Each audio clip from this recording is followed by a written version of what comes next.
hora de hablar de salud mental y en este caso la salud mental de nuestros niños, niñas y de nuestros jóvenes, que hoy en día pues las cifras son verdaderamente alarmantes y para ello tenemos a Vanessa Hernández de la Asociación Salud Mental La Palma. Vanessa, muy buenos días. Muy buenos días, muchas gracias por la invitación. Es un verdadero placer.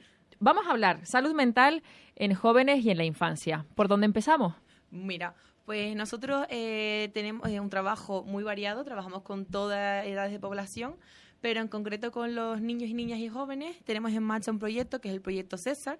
Es un proyecto educativo que hemos destinado a acudir a los centros educativos e institutos, los centros de formación, donde sabemos que vamos a encontrar a todos los jóvenes de la isla durante una jornada de 6 horas. Y pues allí nos estamos dedicando a desempeñar charlas y talleres de prevención en problemas de salud mental, porque la prevención siempre es la herramienta clave, porque cuando ya está el problema, poco se puede hacer, pero cuando se previene o se conoce, se puede trabajar mucho mejor. Cuando estás mencionando jóvenes o niños y niñas, a la hora de comunicarse con ellos, ¿les suenan increíblemente abstractos cuando hablan de emociones o al contrario? Ellos ya son conscientes de muchos procesos y se los comentan para que puedan darles herramientas de gestión emocional. No, ellos en un primer lugar, cuando tú les vas a hablar de emociones, te hablan más bien de sentimientos. Sí, pues yo me suelo sentir así cuando, y claro, tú le tienes que explicar que, claro, ese sentimiento viene creado por una emoción y que esa emoción es algo que él no puede controlar porque no es algo que él diga, ahora estoy triste, ahora estoy contento. No, es algo que viene y tú lo que tienes que aprender es cómo vas a gestionarlo. Vanessa, permíteme antes de que continuemos, acabas de mencionar diferencia entre sentimiento y emoción. Sí. ¿Nos puedes aclarar para nuestros oyentes esa diferencia? Sí, por supuesto.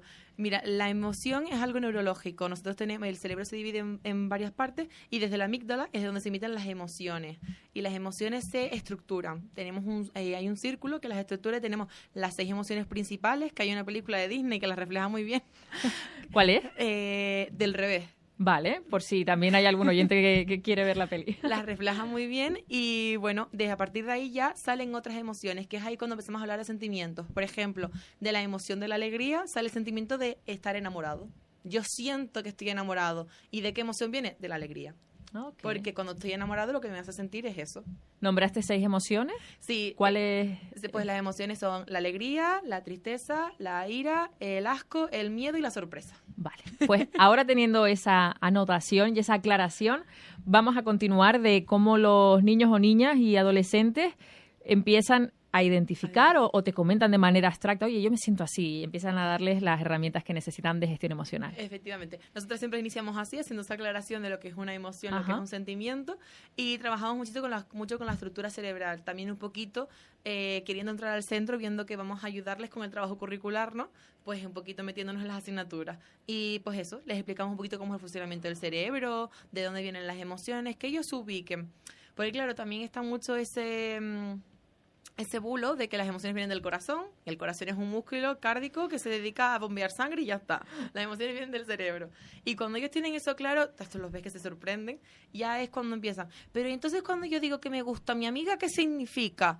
Y cuando yo me enfado porque mi padre no me quiere dar la chocolatina, ¿por qué me estoy enfadando? Si es que a lo mejor no me la puedo comer porque... Y claro, entonces ya tú ya empiezas a explicarle, pues te enfadas porque te están negando algo que tú quieres y lo quieres ahora. ¿Y cómo hago para no enfadarme? Y claro, ahí empiezas, no, tú te vas a enfadar porque tú eso no lo puedes controlar, pero si en vez de enfadar haciéndote una pataleta, le dices a papi, vale, no me la como ahora, pero ¿y para la merienda? Y dice, claro, a lo mejor así la consigo, si hago la pataleta no me la van a dar, y empiezan ellos un poquito a desarrollar la habilidad. Y esas claves y esas herramientas son las mismas cuando hablamos de una franja de edad que corresponde más a la infancia y varían en base a la adolescencia por los cambios hormonales. ¿Cómo gestionan también esa diferenciación? Hoy en día varían no solo por lo que es el cambio hormonal, sino por el cambio social que supone. Ya también los pequeños de edades de entre 3 y 11 años ya están muy expuestos a la información y a la tecnología, pero se está más aún en la adolescencia, y en la adolescencia, que es cuando se comienza a construir la personalidad y la identidad, están muy pendientes de lo que personas que no van a conocer en su vida, a través de redes sociales, opinan sobre ellos y ellas. Entonces es totalmente diferente la manera de abarcarlo, porque aunque los pequeños y pequeñas tienen ese acceso a la información, todavía no tienen la capacidad analítica de expresar definir lo que significa que una persona que no voy a conocer opine sobre mí. Así que lo puedes trabajar de una manera más natural. Pero en la adolescencia tienes que ser un poquito más crítico y más ir al grano tienes que pensar en ti. Es decir, tú tienes que hacer las cosas por cómo te van a hacer sentir a ti y contigo mismo, no por lo que un secundario o un terciario vaya a pensar de tu acción. Y les cuesta mucho, les cuesta mucho. Los jóvenes de hoy viven en un punto en el que les importa mucho lo que su grupo de iguales van a opinar sobre lo que van a hacer o dejar de hacer. Cuesta a un adulto, como, pues me imagino que obviamente en esos momentos, ¿no? de creación de la autoestima, de nuestra identidad personal, pues qué confuso es también lidiar con las redes sociales, que las mencionabas. Y Vanessa, como pedagoga, ¿cómo se encuentra ese equilibrio entre lo que viene a ser la teoría de la gestión emocional a llevarlo a la práctica en un entorno con jóvenes y adolescentes y niños cada vez más envueltos en la tecnología, en las redes sociales, donde para ellos su realidad es a través de la pantalla más prácticamente que en el día a día? Pues lo hemos centrado en educar, en el uso de las redes sociales. Ahora mismo me encuentro trabajando esto en los colegios y les ha encantado. Yo les he llevado una ficha con lo que sería crear un perfil de una red social, donde pues claro, tú tienes que elegir tu nombre de usuario, tu foto de perfil, decidir qué información personal vas a exponer y cuál no. Entonces yo lo que hemos tratado de hacer es que ellos y ellas vean que, por ejemplo, decir cuándo es mi fecha de nacimiento no es una información que me ponga en riesgo, pero poner en qué colegio o instituto estudio es una información que me está poniendo en riesgo. Porque yo estoy dando acceso a esa información a personas que no conozco, porque a la red social puede acceder todo el mundo. Y también inculcarles la importancia de la privacidad de la red social, tener el perfil privado y yo solo aceptar aquellas solicitudes de amistad de aquellas personas que son mis amigos reales, que yo veo en mi día a día, no que podrían serlo. Cuando lo sean, los acepto. Qué interesante. Justo ahora acabas de dar datos que yo hasta desconocía. Entonces, si siempre hay un salto generacional de padres a hijos, independientemente de la era y la generación en la que nos encontremos, creo que ahora el salto generacional, por lo rápido, ¿no?, de los avances, sobre todo tecnológicos, hacen que muchas veces los padres estén increíblemente lejos de los hijos. No porque quieran, sino porque es que no tienen herramientas de conocimiento cuando hablamos, por ejemplo, de redes sociales. Entonces, ¿qué suelen recomendar también para padres y madres en gestión, ¿no?, de emocional con sus hijos? Mira, eso lo has explicado súper bien. Los padres de hoy no saben educar a las generaciones que tienen delante, porque son generaciones que no se pueden educar como nos educaron a nosotros y a nosotras, con la amenaza. Porque son generaciones que tienen la información y sabes que tú no me puedes amenazar y aunque lo hagas no vas a poder cumplirla porque es un delito, porque yo soy menor. Es así, es así, funciona así ahora los jóvenes de hoy. Entonces, claro, yo lo que le recomiendo a los padres y a las madres siempre, y cuesta al principio, y luego te dicen, pues tenías razón, conseguí mantener una conversación, por lo que hacen es discutir. Y les he dicho, el planteamiento de educación de hoy tiene que ser la negociación. Y me dicen, ¿pero por qué voy a negociar yo con mi hijo, mi hija, si soy su madre, su padre? Tiene que hacer lo que yo diga. Digo, no, porque tú eres su madre y su padre, pero ella es una persona individual. Es una persona que tiene sus creencias, que está construyéndolas, que tiene sus valores. Y claro, tú que quieres inculcarle ciertos valores, tienes que ser capaz de llegar a él. Y con la imposición hoy en día no se llega a ningún joven, porque están muy informados. Y es la negociación. Cariño, nos vamos este fin de semana con papá y mamá a una ruta. No, yo no voy a ir, que quede con mis amigos. Pero mira, mi amor, tus amigos los ves en clase, los ves por las tardes. Fin de semana, pues vamos a pasar un rato en familia. Y claro, yo les digo, y me dicen, pero es que se sigue negando porque es que encima es un cabezón. Y yo, vale, pues negocia. ¿Qué te parece si en vez de irnos el sábado nos vamos el viernes? Pasamos del viernes al sábado, el fin de semana en familia y el domingo puedes quedar con tus amigos y amigas. Ay, pues no se me hubiese ocurrido. Y yo, claro, y así tú estás consiguiendo lo que tú quieres y ella está consiguiendo lo que ella quiere. Y también buscar, siempre les digo, actividades que les gusten a ellos y a ella. No es un fin de semana en familia de nos vamos a leer. A ver, es muy difícil que un joven de hoy lea teniendo todo el estímulo que las redes sociales supone. Entonces, pues no sé, plantea una caminata en el que pueda hacerse fotos para esa red social, plantea pues un poquito llegar a ese punto.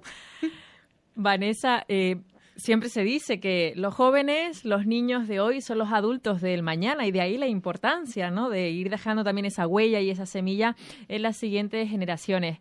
A fecha de hoy se puede decir que están los recursos suficientes para cuidar de la salud mental de esa infancia y de esa adolescencia? No, te digo a mano cierta que no. Es más, me preocupa porque no lo estamos haciendo, hoy en día no se está invirtiendo en el cuidado de la salud mental de los adultos y adultas que están criando a esas nuevas generaciones, ni se está invirtiendo en el cuidado de la salud mental de las nuevas generaciones. Por lo tanto, ¿qué es lo que nos espera en el futuro? Porque ¿cómo voy a levantarme yo con ganas de ir al trabajo, con ganas de desarrollarme como persona, socialmente, ver amigos, ir a la playa, disfrutar de lo que me ofrece la naturaleza, si no tengo la fortaleza mental para hacerlo? Si no tengo un buena autoestima y lo que estoy pensando según me levanto es ¿qué me pondré para verme como quiero que me vean los demás o como los demás dicen que tengo que verme? Es muy difícil y no se está haciendo la inversión necesaria ni en educación ni en sanidad para cuidar de la salud mental de la población. Precisamente, con el adelanto de las elecciones, una de las leyes que ha quedado en el limbo era precisamente la de la salud mental, que daba un ratio superior al que hay actualmente para psiquiatras y enfermeros especializados en salud mental y que ahora, con este adelanto de las elecciones, pues no se sabe lo que va a ocurrir. No sé, es mucha información, muy útil y muy cercana, lo cual te agradezco muchísimo que hayas transmitido de esa manera tan concisa y fácil para nuestros oyentes cuestiones muchas veces tan complejas para nosotros como adultos, que es la gestión emocional, como también lo son para nuestros adolescentes, niños y niñas. Vanessa, no sé si quieres decir unas últimas palabras, ya no como motivación, sino apelando quizás a esa responsabilidad también que tenemos como adultos de gestionar nuestras propias emociones, entenderlas, escucharlas. ¿Cómo podríamos lanzar ese último mensaje? Pues mira, hablando sobre desarrollo sostenible en la carrera de pedagogía, tiene una asignatura de desarrollo sostenible. Recuerdo que un profesor planteaba esa pregunta, ¿no? Cuando hablábamos de inculcar a las nuevas generaciones porque ellos van a ser el futuro. Y claro, él decía, pero ¿cuál es la manera de aprendizaje de los jóvenes, de un niño de 3, 4, 5, 6 años? La repetición, la imitación. Dice, entonces, ¿cómo vamos a crear las nuevas generaciones sin hacer un cambio en los adultos a los que están imitando? Entonces, ahí es donde radica lo fundamental. Los adultos de ahora somos los que tenemos que hacer el cambio para que las nuevas generaciones nos tomen como referente y siga ese cambio. Pues con ese mensaje y ese punto tan importante, Vanessa, muchísimas gracias por haber estado en el programa en Hoy por Hoy La Palma. Gracias. Muchas gracias a ustedes. Un saludo.